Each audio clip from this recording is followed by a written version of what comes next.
ఏ వ్యక్తి అయితే వెలిగింపబడ్డాడో ప్రియమైన బిడ్డలారా, ఆ వ్యక్తి ఆ గురి వైపు ఒక దృష్టితో పరిగెత్తుతూ ఉంటాడు ఈ లోకంలో. ఎన్ని ఆటంకములు వచ్చినప్పటికీ, ఎన్ని అభ్యంతరం వచ్చినప్పటికీ, ఎన్ని నష్టం కలిగినప్పటికీ కూడా ఆ వ్యక్తి ఏం చేయడు? ఆగిపోడు. ఎందుకంటే ఒక గురితో పరిగెత్తుతాడు.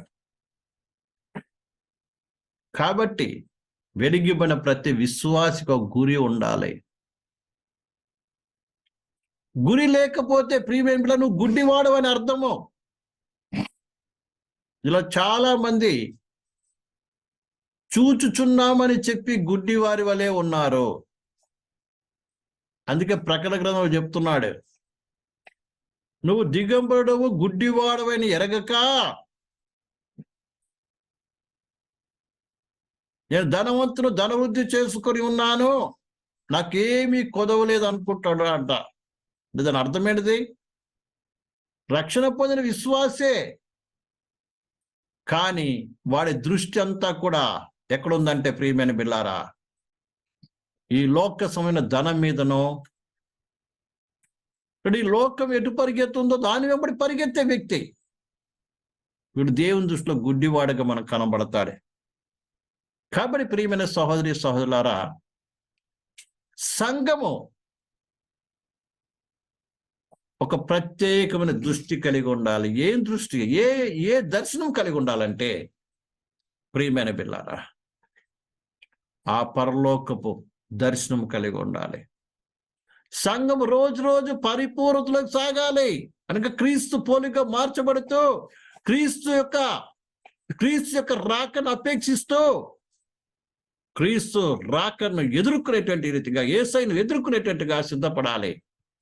ఆ దృష్టి కలిగి ఉండాలి. కానీ ఈ లోకములో ప్రియమైన బిల్లారా, లౌకిక సంబంధముగా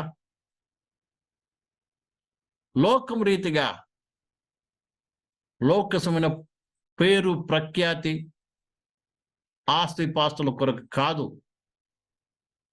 ఎప్పటికి కూడా ప్రియమైన బిల్లారా సంఘము ఆ దృష్టితో ఉండకూడదు. ఉన్నప్పటికీ అది మనది కాదన్నట్టుగా ఉండవలసినదే. ఎందుకంటే ప్రభు రాకడ సమీపంగా ఉంది. అది విశ్వాసమైనా సరే, సంఘం అయినా సరే, ఈ లోకం ఏది ఉన్నప్పటికీ అది మనది కాదు అన్నట్టుగా ఉండాలి. ఒక దాన్ని కోల్పోవలసి వచ్చినా కూడా కోల్పోవడానికి సిద్ధంగా ఉండాలి. కానీ లోకస్తులాగా దాని కొరకు ప్రియులారా కొట్లాడేది, గొడవ పెట్టుకునేది, రకరకాల చేసుకునేది ఏమాత్రం కూడా ఉండడానికి వీలు లేదు. ఎందుకంటే నీ దృష్టి ఈ లౌకిక సంబంధమైనది కాదు. నీ మనోనేతలు వెలిగింపబడింది. నువ్వు పరలోకమైన మహిమను, పరలోకమును నువ్వు పొందబోయే ఘనతను, పరలోకమును పొందబోయే ఐశ్వర్యమును చూస్తూ ఉన్నావు. ఒకవేళ ఈ భూ సంబంధమైన కావాలి అని నీవు అనుకున్నట్లయితే ఆ పరలోక సంబంధమైన నీకేమీ దొరకదు ప్రియమైన బిడ్డలారా. కాబట్టి మొట్టమొదట లక్షణం ఏంటిది తెలుసా? నువ్వు వెలుగులో ఉన్నావు, అనగా వెలిగింపబడ్డావు. ఈ లోకము గ్రహించిన విషయం నువ్వు గ్రహించావు. అందుకనే ప్రియమైన సహోదరి సహోదరులారా, లోకమై పరిగెత్తడు కానీ పరలోకమై పరిగెత్తుతాడు. పరలోకమై పరిగెత్తుతాడు. తన దృష్టి అంతా కూడా పరలోకం వైపు ఉంటుంది. ప్రియమైన బిడ్డలారా, దృష్టి అంతా కూడా ప్రభు తిరిగి వస్తున్నాడు కాబట్టి ఆయనకు రాకను అపేక్షించేవాడుగా ఉంటాడు. ఈ విషయాన్ని మనం బాగా అర్థం చేసుకోవాలి. కాబట్టి ఈ విషయాన్ని మనం మర్చిపోకూడదు. అందుకే చూడండి, దేవుని వాక్యం మనం చదువుదాం. కొలస్సీ రాసిన పత్రిక 1వ అధ్యాయం 13వ వచనం చదువుదాం. కొలస్సీ రాసిన పత్రిక 1వ అధ్యాయం 13వ వచనం. ఆయన మనలను అంధకార సంబంధమైన అధికారం విడుదల చేసి తాను ప్రేమించిన తన కుమారుని యొక్క రాజ్య నివాసులుగా చేసెను. ఇక్కడ అంటున్నాడు, అంధకార సంబంధమైన అధికారం నుండి విడుదల చేసి తాను ప్రేమించిన తన కుమారుని యొక్క రాజ్య నివాసులుగా చేసెను. ఒక వెలిగింపైన వ్యక్తి ఎవరంట తెలుసా? అంధకారం నుంచి వచ్చి దేవుని రాజ్యంలో ఉన్న వ్యక్తి. ఇప్పుడు నువ్వు ఎక్కడున్నావు? దేవుని రాజ్యంలో నివసిస్తున్నావు. విషయాన్ని బాగా దేవుని రాజ్యం నివసిస్తున్నావు. నీ స్థానం ఎట్లుంది? అందరిలాగా కాదు, నువ్వు ఉండే స్థానాన్ని గ్రహిస్తావు. రాజ్య నివాసునిగా చేశాడంట. దేవుని రాజ్యంలో ఉన్నావు నువ్వు. అందుకే నువ్వు ఎవరిని చూడాలి? నీ రాజును చూడాలి. నీ రాజును చూడాలి. నీ రాజు ఎవరు? ప్రభువైన యేసుక్రీస్తు. ఆయనకు నువ్వు లోబడి, ఆయనకు ఆజ్ఞలకు లోబడి, ఆయన క్రమానికి లోబడి ఆయన బైబిల్ గారి నడుచుకోవాల్సిన బాధ్యత ఉంది. ప్రియమైన బిడ్డలారా, ఎఫెసీ రాసిన పత్రిక 5వ అధ్యాయము 8 నుంచి చదువుదాం. ఎఫెసీ రాసిన పత్రిక 8 నుంచి చదువుదాం. మీరు పూర్వమందు చీకటై ఉంటేరి, ఇప్పుడైతే ప్రభువునందు వెలుగై ఉన్నారు. ఒకప్పుడు మనం చీకట్లో ఉన్నాం, ఇప్పుడు ప్రభువునందు ఏమైనా వెలుగులో ఉన్నాం.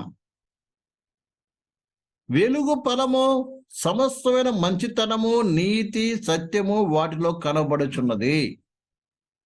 వెలుగు యొక్క ఫలమేంటి? నువ్వు వెలుగులో ఉన్నావంటే ఆ వెలుగు యొక్క ఫలమేంటి తెలుసా? ఏంటంట? సమస్త విధమైన మంచితనము, రెండవది నీతి, మూడవది సత్యము ఇందులో కనబడుతుంది. అంటే మంచితనం అంటే మనందరికీ తెలుసు. నీతి అంటే ఏంటండి? ప్రియులారా, వెలుగులో ఉన్న మనము, ప్రియమైన బిడ్డలారా, లోకస్తుల పోలి కాకుండా దేవుని విశ్వాసముతో ఏం చేయాలి? జీవించడం నేర్చుకోవాలి. మన స్వనీతి కాదు, దేవుని నీతి. ప్రభువు వల్ల మనకి ఏదైతే కలిగిందో దాన్ని బట్టి అయితే మనం నడుచుకోవాల్సిన బాధ్యత ఉంది. సత్యము, వెలుగులో ఏముంటుంది? సత్యం, వాస్తవం కనబడుతుందండి. అంటే రహస్యాలు నీలో ఉండడానికి వీలు లేదు. రహస్యమైన మాటలు, రహస్యమైన నడవడిక, రహస్యమైన జీవితాలు ఉండకూడదు. నీ జీవితము తేటగా ఉండాలి. అంటే అనేక సార్లు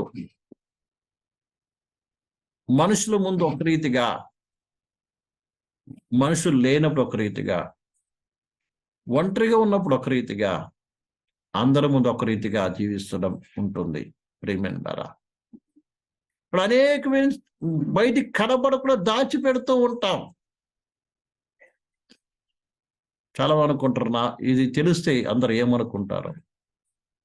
ప్రియమైనవారా, ఇలాంటి దాపరికమైన జీవితము పనికి రాదు. ఎందుకంటే వెలుగులో ఉన్న వ్యక్తిలో, వెలుగులో ఉన్నప్పుడు ఒక వ్యక్తి యొక్క సమస్తము తెలుస్తుంది. రహస్యం అనేది ఏది లేదు అని అర్థం. ప్రియమైన బిడ్డలారా, అది అన్నాడు ఏంటిగా? సత్యము, వాస్తవం, యథార్థంగా ఉండాలి, ఉన్నట్టుగా ఉండాలి. ఒకళ్ళు పాపం చేసావా? ఒప్పుకో. అందరి ఎదుట బలహీనతలున్నాయా? ఒప్పుకో. అంతేగాని దాచిపెట్టి నీ మటుకు నువ్వు నీతిమంతుడి వల్లే కనబడకూడదు, వేషం వేయకూడదు. కాబట్టి వెలుగు సంబంధులు ఎప్పుడు కూడా ఏం చేస్తారంటే దాపరికం ఉండదండి. ఉదాహరణకు ఉన్నది ఉన్నట్టుగా ఏం చేస్తారు, మాట్లాడుతూ ఉంటారు, జీవిస్తూ ఉంటారు, నడుస్తూ ఉంటారు.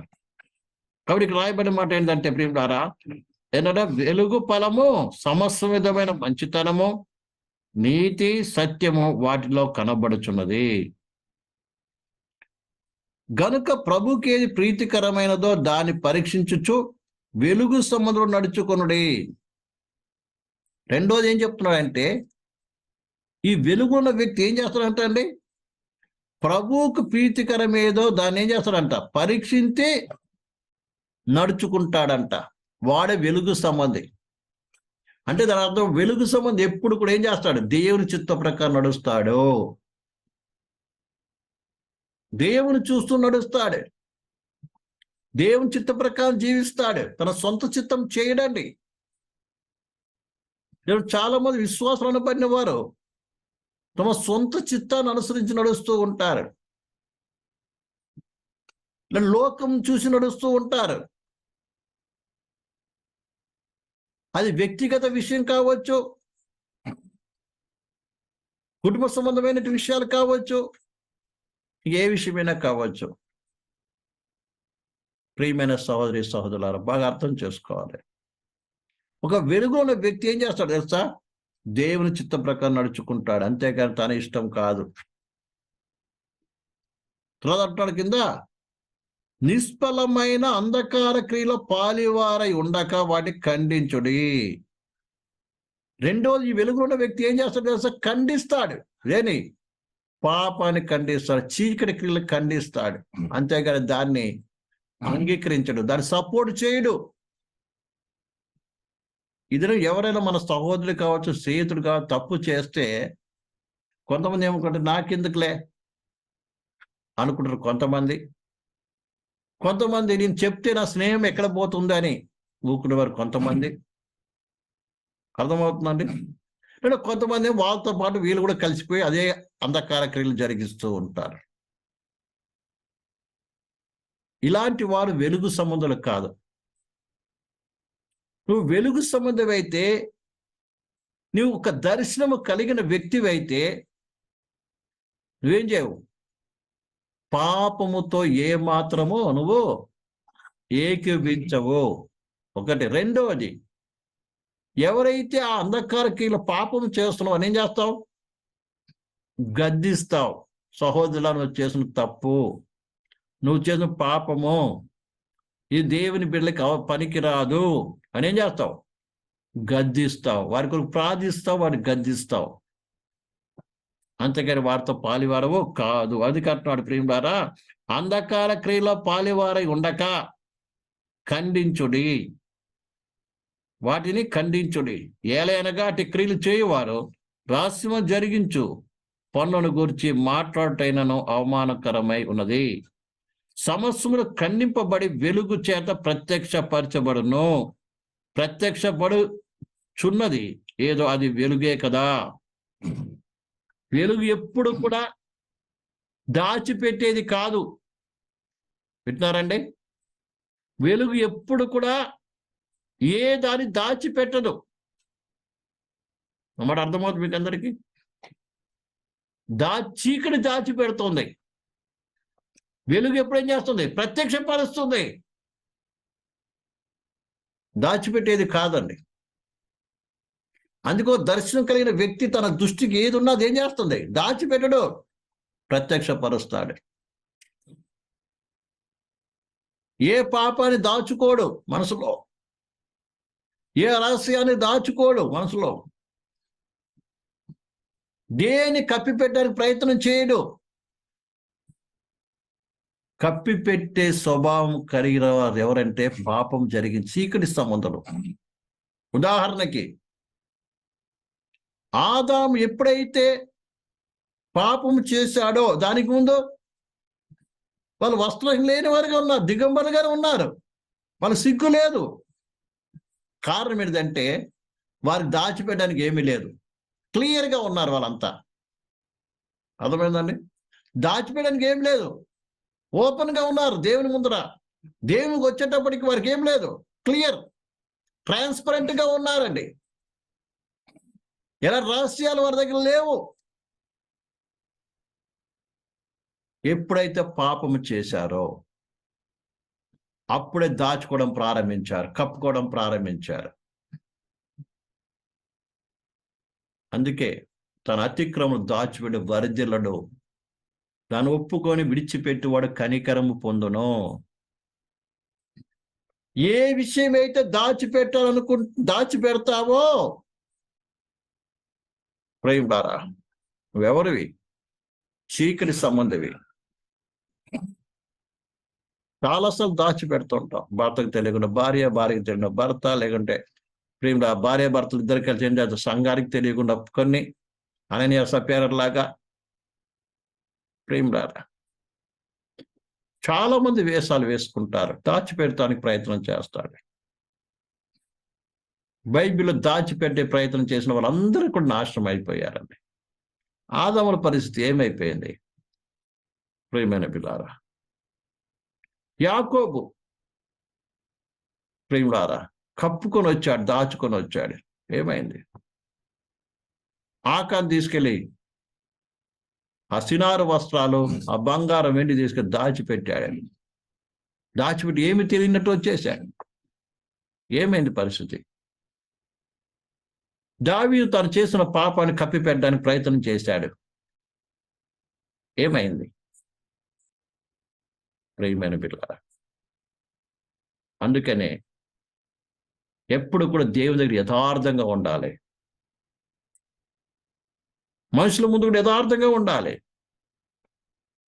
దాచిపెట్టే ప్రయత్నం చేయొద్దు. అప్పుడు నీకు ధైర్యం ఉంటుంది. లేకపోతే ఎప్పుడు భయము, అసమాధానం. ఎందుకు అనేకసార్లు అసమాధానం, దుఃఖం ఎందుకు ఉంటుంది తెలుసా? మన జీవితంలో అనేక రహస్యాలు ఉంటుంది. దేవుని కనబడకుండా కొన్ని అయితే, మనుషులకు కనబడ కొన్ని, తల్లిదండ్రులకు తెలియకుండా కొన్ని, భార్యకు తెలియకుండా కొన్ని, భర్తకు తెలియకుండా కొన్ని, రకరకాలుగా రహస్యాలు ఉంటుంటాయి. ఈ రహస్యం వలన ప్రియమైన బిడ్డలారా శాపమే తప్ప ఆశీర్వాదం మనకి దొరకదు. ఎందుకంటే దేవుని ముందర ఏది కూడా ప్రియమైన మరుగైంది లేదు. ఒకవేళ దేవుడు ఆదాముని పిలిచినట్టుగా నువ్వు ఎంత దాచుకొని దాక్కున్నా కూడా ఒకదాని పేరు పెట్టి పిలవబోతున్నాడు దేవుడు. ఆదాం ఎక్కడున్నావు? అప్పుడు గజ గజ గజ వణుక్కుంటే ఏం రావాల్సి వస్తుంది ప్రియమైన పిల్ల. అందుకని వెలుగు ఏం చేసి ప్రత్యక్షపరుస్తుంది. ఎప్పుడైతే ఒక వ్యక్తి వెలుగులో ఉంటున్నాడో ఆ వెలుగులోకి వెళ్తున్న కొద్ది ప్రియులారా తన రహస్య పాపాలు బయటపడుతుంది. తను శుద్ధి చేసుకుంటాడు, పవిత్రపరచుకుంటాడు. ఇక దాచుకునే ప్రయత్నం చేయడు. ఒక విషయం ఏంటంటే నువ్వు దేవుని దగ్గరికి పోతున్న కొలది ఇంకా అనేక లోపాలు కనబడుతూ ఉంటుంది, అనేక పాపాలు కనబడుతూ ఉంటుంది. అందుకని ఒక విశ్వాసి దేవుని దగ్గర సమీపిస్తున్న కొలది కూడా తాను తన బలహీనతలను బట్టి, తన లోపాన్ని బట్టి విడిగి నలిగిన మనసుతో పశ్చాత్తాపంతో ఉంటాడండి. దేవుని దగ్గర వెళ్తున్న కొలది తను తగ్గించుకుంటూ ఉంటాడు. దేవుని దగ్గర సమీపిస్తున్న కొలది తన దృష్టికి తాను నీచుడుగా అసలు కనబడతాడు. అంతేకాని గర్వపడడు, దీనుడు అవుతాడు. ఈ దినాల్లో మనం చూస్తున్నాం అనేక మందిని, మేము గొప్పవారమని, జ్ఞానవంతులమని, శక్తివంతులమని, పెద్దవారమని, మాకంతా తెలుసని ప్రియులారా గర్వపడుతూ ఉంటారు, అసహ్యపడుతూ ఉంటారు. కానీ అందరికంటే గొప్ప దైవజనుడిగా పేరు పొందినటువంటి అపోస్తలుడు పౌలు తన చివరిగా రాసిన ఉత్తరంలో ఏం రాస్తున్నాడు? నేను పాపులలో నేను ప్రధాన పాపిని అంటున్నాడు. నేనేం పరిశుద్ధుని అనట్లేదండి, నేను సియోను వెళ్ళిపోతానని అనట్లేదండి ప్రియులారా. ఆయన చివరిగా అన్నమాట ఏం తెలుసా ప్రియులారా? ఒకసారి తిమోతి రాసిన 2వ పత్రిక 4వ అధ్యాయం చదువుదాం. చివరికి అంటున్న మాట ఏం తెలుసా ప్రియులారా? 18వ వచనం, 4:18. ప్రభు ప్రతి దుష్కార్యం నుండి నన్ను తప్పించి తన పరలోక రాజ్యము చేరినట్లు నన్ను రక్షించును. నేను వెళ్ళిపోతాను అనట్లేదండి. నేనేమో తెలుసా, నేను నమ్ముకున్న నా ప్రభు తనతో నమ్ముకోవట్లేదు. ఎవరు ప్రభు నమ్ముతున్నాడు. నా ప్రభు ఏం చేస్తాడు? ప్రతి దుష్కార్యం నన్ను విడిపించి ఏం చేస్తాడు? నన్ను తప్పించి తన పరలోక రాజ్యములో చేరినట్లు నన్ను ఏం చేస్తాడు? రక్షిస్తాడు అన్న విశ్వాసము కలిగిన వాడుకున్నాడు. తన భక్తి మీద, తన నీతి మీద ఆధారపడి కాదు. ఎవరి మీద ఆధారపడ్డాడు? ప్రేమరా, యేసయ్య మీద ఆధారపడుతున్నాడు. యేసయ్య విశ్వాసం కలిగిన వాడుకున్నాడు. విశ్వాసముతో ఆయన మరణించాడు. ప్రేమరా,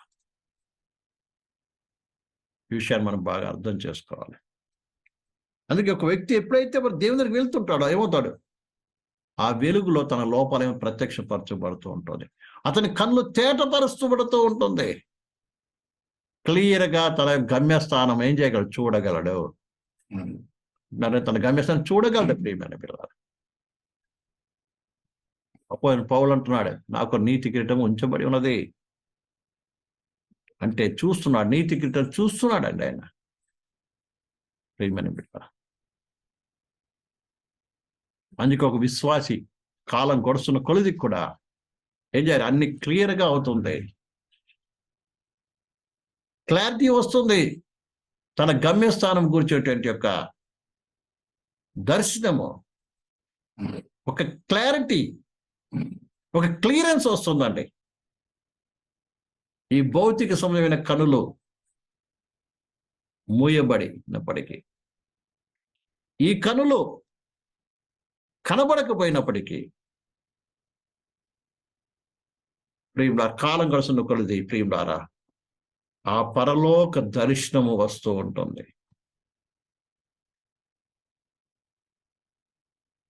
ఉదాహరణకి యాకోబు యొక్క కన్నులు మందమైపోయాయి. మందమైపోయింది, వృద్ధుడైపోయాడు. కానీ అతని మనోనేత్రాలు మాత్రము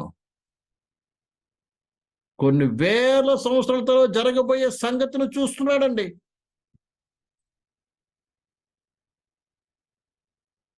ఒక్క కుమారుడు వస్తున్నాడండి. ఒక్క కుమారుని గురించి ఏం చూస్తున్నాడు? జరగబోయే సంగతిని చూస్తున్నాడు ఆయన. జరిగిన సంగతి కాదు, జరుగుతున్న సంగతి కాదు. ఏం చేస్తున్నాడు? జరగబోయే సంగతిని చూసి ఏం ఒక్కొక్కరిని ఆశీర్వదిస్తున్నాడు. దాని ముందు ఒకసారి ఏసేపు తన ఇద్దరు కుమారులు తీసుకుని వచ్చి కూర్చోబెట్టాడు ఆయన ముందర. మనష్షే ఎఫ్రాయిములను, తండ్రి వీరు ఆశ్రయించి వీరు నాకు ఇచ్చిన కుమారులు అంటే ఆయన చేతులు మార్చి పెడుతున్నాడండి. ఎందుకంటే ఆయనకు చూస్తున్నది జరగబోయేటువంటి కొన్ని వందల సంవత్సరాల తర్వాత జరగబోయే సంగతిని చూస్తున్నాడు ఆయన. ఏం చూస్తున్నాడు ఆయన? ఆయన దృష్టి అంత క్లియర్గా ఉంది. ఆత్మీయ దృష్టి అంత క్లియర్గా ఉంది.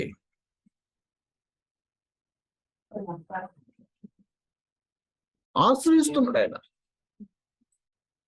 ప్రియమైన బిడ్డలారా, మన ఆత్మీయ జీవితంలో మన ప్రయాణము కొనసాగుతున్న మనము మన కనులు ఏ రీతిగా ఉన్నాయి? మన దృష్టి ఏ రీతిగా ఉంది? మనం ఏం చూడగలుగుతున్నాం? ఏ ప్రత్యక్ష కలిగి ఉన్నాం? ఏ దర్శనంతో మనం పరిగెత్తుతున్నాం, ప్రయాణం చేస్తున్నాం అనేది చాలా ముఖ్యమైనది. ఏ దర్శనం అయితే రక్షింపబడినప్పుడు దేవుని సువార్తతోనే ప్రత్యక్షపరచబడిందో ఆ పరలోకము దగ్గరికి నువ్వు సమీపించాలి. నీ జీవిత యాత్ర ప్రయాణం కొనసాగిస్తూ పోతున్నప్పుడు నీ దృష్టి ఏం కావాలి? పరలోకం ప్రత్యక్ష కావాలి. నీ మనసులో పరలోకం కనబడాలి. ఏ రీతిగా అబ్రాహాం ఇస్సాకులు పునాదులకు పట్టణాన్ని చూశారో అది నువ్వు కూడా చూడాలి ప్రియమైన బిడ్డ. అలాంటి దర్శనం ఒక విశ్వాసం కలిగి ఉండాలి. అలాంటి యొక్క ప్రత్యక్షతో సంఘము కొనసాగాలి యొక్క అంత్య దినాల్లో. ఎందుకనగా మన ప్రభు రాబోతున్నాడు కాబట్టి ఆ రాకను అపేక్షించే మనసు కావాలి. అంతేగాని లోకస్తులాగా మనం ఉండడానికి వీలేదు ప్రియమైన బిడ్డ.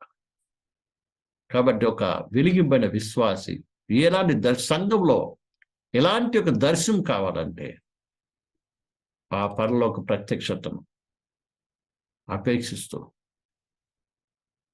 దానిని ముఖాముఖిగా చూసే రీతిగా మనం అట్టి దర్శనం కలిగిన వారు ఉండాలి. ఎందుకంటే ఆ దర్శనంతోనే యేసయ్య మనం రక్షించాడు. ఏంటి నీ దగ్గరికి వచ్చిన సువార్త వాక్యము? పరలోక రాజ్యం సమీపించినది, మారు మనసు పొందుడి. చీకట్లో ఉన్న నీకు సువార్త అనే వెలుగు నీకు ప్రత్యక్షమైంది. ఆ వెలుగులో నీకు ఒక పరలోకం ఉందని, దాని కొరకే పరలోకం నుండి ప్రభు దిగి వచ్చి ఆ కల్వారి శిలువలో నీ కొరకు మరణించాడని,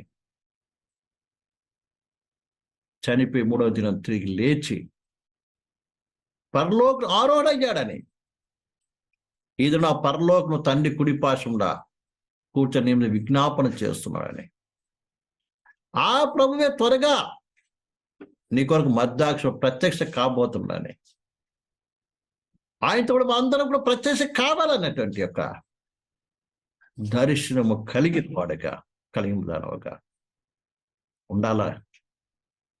అదే సంఘంలో ఉన్న ప్రతి విశ్వాసి ఆ దర్శనం కలిగిన వారుగా ఉండాలండి. అదే విశ్వాసికు సంఘానికి కూడా దర్శనం. కాబట్టి ప్రియమైన బిడ్డలారా, ఇటు దర్శనము కలిగిన వారికి మనం ముందుకు సాగుదాం. అందులో మోకరిద్దాం, కళ్ళు మూసుకుందాం. Hallelujah. Praise the Lord. Praise the Lord. Praise the Lord. Praise the Lord. Praise the Lord. ప్రభువా, పరలోకపు దైవమా నీకు స్తోత్రం. యేసయ్యా నీకు స్తుతులు. పరిశుద్ధ దైవమా నీకు స్తోత్రం, స్తోత్రం, స్తోత్రం, స్తోత్రం అయ్యా. మహోన్నతుడా, జీవమా తండ్రి అయ్యా, రక్షణ పొందిన మేము నిజంగా ఆ యొక్క నీ రాకడ యొక్క దర్శనం కలిగిన వారముగా, ఆ పరలోకం యొక్క దర్శనం కలిగిన వారముగా, ఏ యొక్క దర్శనం ద్వారా మమ్మల్ని రక్షించావో ఆ దర్శనం వైపు, ఆ దర్శనాన్ని నిజం చేసుకోవడం కొరకు మందరం ఆ గురివై పరిగెత్తడానికి చూపించు. ఎందరో గురి తప్పిపోయారయ్యా, ఎంతో దర్శనం కోల్పోయారయ్యా. మేము ఆ దర్శనం కోల్పోకూడదు, ఆ దర్శనాన్ని కోల్పోకూడదు అయ్యా. సహాయం ఇచ్చి ఆ దర్శనం కోల్పోకుండా అందరం కూడా ఆ దర్శనం నిజం చేసుకోవడానికి, ఆ దర్శనం పరిగెత్తడానికి, దర్శనం కలిగి జీవించడానికి కృపా సహాయం మా అందరికీ దయచేయండి. గొప్ప చేసుకుందాం. మీరు అక్కడ ఆలస్యమై తిరిగి కలుసుకుని కృపా సంబంధించండి. నేను నీ ప్రత్యక్షలు మేమందరము నీతో పాటు ఉండడానికి కృప దయచేయండి. గొప్ప చేసుకోమని యేసుని అయిపోతున్నాం తండ్రి. ఆమేన్. మన తండ్రి అయిన దేవుని ప్రేమయు కుమారుడైన యేసుక్రీస్తు కృపయు పరిశుద్ధాత్మిక అన్యోన్య సహవాసము వచ్చిన మందులకు సకల పరిశుద్ధులకు కూడా ఆయన రాకడ పర్యంతోడే నడిపించును గాక. ఆమేన్, ఆమేన్. మారనాథ మీకందరికి కూడా ప్రభువైన యేసుక్రీస్తు నామములో వందనాలు. మన ప్రభు త్వరగా రాబోతున్నాడు. మనం ఎదురు చూద్దాం.